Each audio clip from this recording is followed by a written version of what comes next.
Hörmətli cənab vitse-prezident, hörmətli qonaqlar, bir daha Azərbaycana xoş gəlmisiniz. Sizi görməyimə çox şadam. Amerika Birləşmiş Ştatlarının vitse-prezidentin rəhbərlik etdiyi nümayəndə heyətini qəbul etmək bizim üçün böyük şərəfdir. Biz elə indicə iki tərəfli gündəliyimizin müxtəlif aspektlərini, həmçinin regional inkişafı müzakirə etdik. İndi biz daha geniş kontekstdə dialoqumuzu davam etdirəcəyik. Biz ölkələrimiz arasında münasibətlərə, xüsusilə son 6 ayda baş verənlərə yüksək dəyər veririk. Bu müddət bizim tərəfdaşlığımız üçün tamamilə möhtəşəm olmuşdur. Son 6 ayda mənim prezident Trumpla 2 görüşüm olub. Bu görüşlər və sizin Azərbaycana rəsmi səfəriniz həqiqətən tərəfdaşlığımızı gücləndirmək üçün qarşılıqlı maraq və qarşılıqlı iradənin olduğunu nümayiş etdirir. Bugün tərəfdaşlığımız rəsmi şəkildə daha yüksək səviyyəyə qalxacaq. Fəaliyyətin həcmi və heyətlərimiz arasında qarşılıqlı əlaqələr həqiqətən yüksək səviyyəli tərəfdaşlıq ruhunu nümayiş etdirir.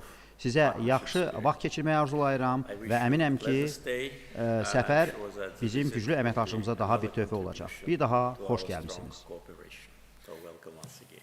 Əla, Prezident Əliyev, bizi qəbul etdiyinizə görə sizə və sizin heyətinizə təşəkkür edirəm. Burada ABŞ hökumətinin ən parlaq nümayəndələrindən bəziləri əyləşib.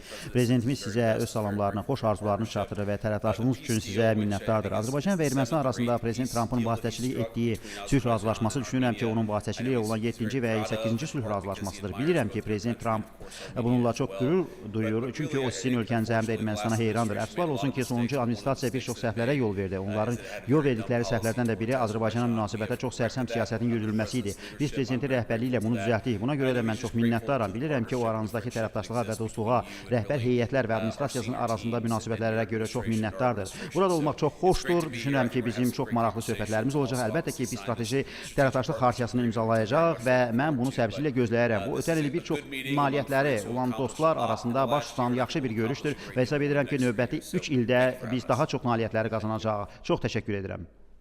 Amerika Birləşmiş Ştatlarının vitse-prezidenti sülh gündəliyinin irəli aparılmasında Prezident İlham Əliyevin nümayiş etdirdiyi liderliyi vurğuladı. Dövlətimizin başçısı Azərbaycanla Ermənistan arasında sülhün əldə edilməsində Amerika Birləşmiş Ştatlarının prezidenti Donald Trumpın xüsusi roluna toxundu. J.D. Vance Azərbaycanda hökm sürən tolerant mühiti qeyd edərək, ölkəmizdə müxtəlif dinlərin nümayəndələrinin bir ailə kimi sülh və dostluq şəraitində yaşadığını vurğuladı. Söhbət zamanı trip nəqliyyat dəhlizinin inkişafı ilə bağlı məsələlər ətrafında fikir mübadiləsi aparıldı. Azərbaycanla ABŞ arasında siyasət, iqtisadiyyat, ticarət, yüksək texnologiyalar, süni intellekt, data mərkəzlərinin yaradılması və digər sahələrdə əməkdaşlıq məsələlərinə toxunuldu. Qarşılıqlı maraq doğuran məsələlər müzakirə olundu.